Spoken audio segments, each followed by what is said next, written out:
Bismillah Rahman Rahim. Assalamu alaikum class. I'm your English teacher Zia. I hope that you're doing well and you're having a good time learning. I welcome you to English grade 8 video lessons. My dear learners, we are on our unit number 4. The title is The Wise and the Wicked. We are going to cover an SLO from the competency of reading and critical thinking, and this is our lecture number 5C, and we are going to talk about meanings and some nuances of language. And in meaning, we will be looking at the implicit meaning in any text. Now let's get started by reading our students' learning outcome. So our SLO is understand implicit meanings and nuances of language through inferential questions and questions on writer's craft.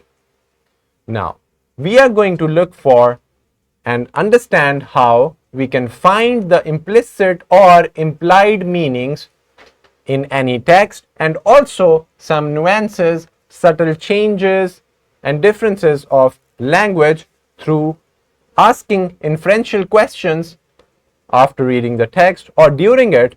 And also, we need to focus on writer's craft, and in order to find how the writer chose the words and chose the way to tell the story, how the word, the language, the tone, and the setting is used. All these questions are related to the writer's craft. We are going to see that. Now let's get started. Here is our vertical linkage of our SLO with the previous grade 7. I hope that you have studied it well and you can retain as much information as you can. So now, moving on with our brainstorming session, as we always do. For today's brainstorming session, we have a very interesting prompt. It says, can we portray some meaning without saying that directly? And have you ever done that?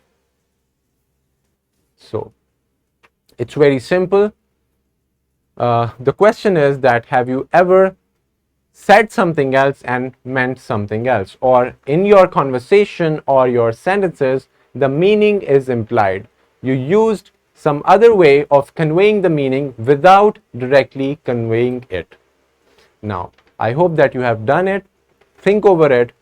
And this is about implied meaning, because when you're talking to somebody, when you're telling something or a story, you have so much implied meaning in your talk or in your story. So think over it so that we can move on to our implicit meaning, which is our topic. So implicit meanings are ideas or concepts that are not directly stated but are suggested or inferred through context, tone, or other subtle cues. Subtle means slightly different, modified, or just some very little benign cues that you can have. So we are going to see that implicit meanings are, they can be ideas, they can be concepts, and they are not directly stated. Rather, you have to go through them fully, read them, and then make your way to the real meaning. So this is how we reach out to our implied meaning in any text. And then you will be focusing on the context, the tone, or other subtle cues that you can find, and you have to read between the lines. So when you're reading something, you need to read between the lines and try to understand what the author is actually trying to say without saying it. This way you can understand the implied meaning and also understand the deeper meaning of the text. Moving on, let's see, how do we get the implicit meaning? Implicit meaning comes from information that is not clearly stated, or it requires the reader or the listener to think critically. It encourages the reader or the listener to draw conclusions or results. And when it comes to implicit meaning, the message is implied. So let's see. You can get the implicit meaning through the information which is not clearly stated or requires the reader or the listener to think critically. So critical thinking is also very important when you want to reach out to the implied or implicit meaning. Then you have to encourage the reader or the listener to draw logical conclusions and results out of the reading material or the text. And when it comes to implicit meaning, the message is implied and you have to read between the lines to get the meaning. This is all about implicit meaning and how you can find it. Let's talk about an example of an implicit meaning or implied meaning. So, if somebody says it's getting late, the implicit meaning might be that they want to leave or go home, even though they didn't say it outright. They did not say that I want to sleep, I am sleepy, or I want to go to home. Rather, they say it's getting late. So, it's getting late, there is an implied meaning that the person wants to go.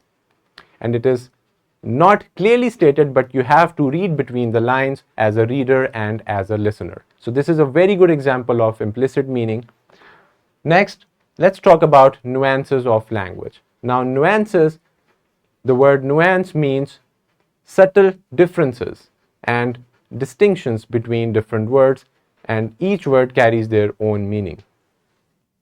Nuances of language are the subtle differences or variations in meaning, expressions, or tone that give depth to the language.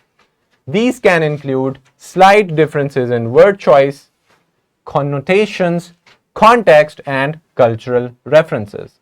So, we know that in our language or all the different languages, we can say one thing, but we can use so many different words. So, it tells us that what kind of tone we have, what kind of word choice we have chosen to say. So let's look at an example over here. So the words slim, skinny, and slender all are referring to being thin, but carry different nuances in terms of positive, negative, or neutral connotations. So the word slim, skinny, slender, they are describing something which is very thin. But we know that some words are having positive feeling, positive connotation. Some are negative and some are very neutral, non-offensive words. So this is how you can see that there are different nuances and variations in language.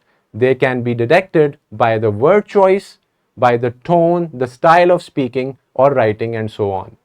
So you can see that when it comes to connotation, what we are trying to say is it could be either positive, negative, or neutral.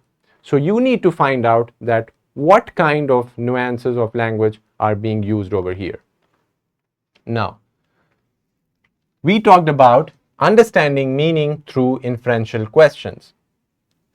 So, another important technique when we are going to look for implied or implicit meaning is to ask inferential questions.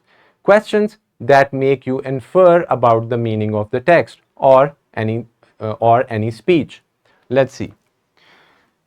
These are questions that require students to go beyond the text and make educated guesses about what the author is implying or suggesting.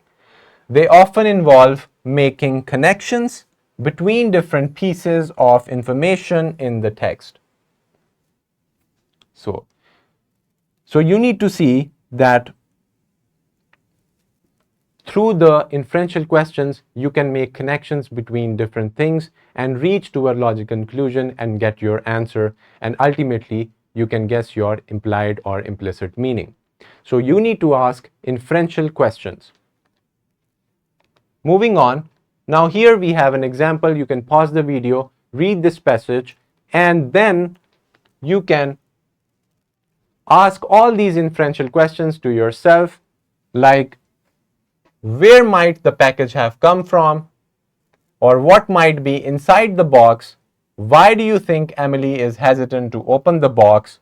and what clues from the passage can help you predict what might happen next. So all these different kind of different kind of questions that help you build a connection in the story to reach out to a logical conclusion and result. All these are your inferential questions. They help you easily reach to the meaning which is implied or hidden in the text. So after reading this passage in the previous slide, you can come up with your answers of all these different inferential questions. Now moving on about questions on the writer's craft. Writing is itself a craft. You are crafting a story or anything like that. So we know that writers write differently all over the world. So we need to ask questions that focus on how the author uses language to create certain effects. They might ask about the author's choice of words, sentence structure, or point of view.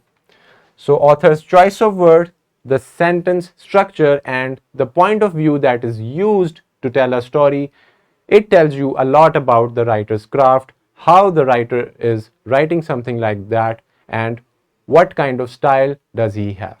So you can ask questions regarding his language, tone, style, word choice, and point of view. Either he is using single person, second person, or third person, limited or omniscient point of view. So all these questions tell you a lot about writer's craft. Now here we have a text of the lesson. You can read the text by yourself. I hope that you have read it. After going through the text, you need to come up with all the answers of these questions. And you will use inferential questions, find out the implicit and implied meaning to get the hidden meaning. You have to read between the lines to come up with your answers. So you can apply all the techniques and tips that we have learned in the lesson in answering these questions after reading the lesson. So after that, your classroom activity is about writing a sentence using each word or phrase that show its implicit meaning or nuance. So you have all these different sentences or phrases. You need to come up with their implied or hidden meaning. You can ask inferential questions that we have discussed to reach out to the right meaning. And then moving on, this is your simulation link that you can play. It will be played by your instructor or your teacher so that you can learn more about implicit meaning and also language nuances. And this is your homework where you need to write sentences with such types of words that contain implicit meanings or nuances of language. After that, write about what is the implicit meaning of these words and so that you can practically use these kind of things in your homework. As we talked about earlier, that if somebody is saying it's getting late, the implicit meaning is something else. The implied meaning is that the person is getting late or he wants to just go away or sleep, etc. So all these words, so you can come up with such words that have, if you look for them, an implied or implicit meaning. Now here is your worksheet. You have to find out and replace the underlined words with different words or any stronger word. This will tell you that how language nuances work. At the end, we have all these resources mentioned over here in our presentation. You can find them easily in the description of the video. I hope that you had great time learning about our students' learning outcome, and we have achieved it by the end of our lesson. We talked about implied meaning or implicit meaning, how we can reach to that, and also asking inferential questions, and also about asking the writer's craft, with some questions. See you in the next video lesson. Allah Hafiz.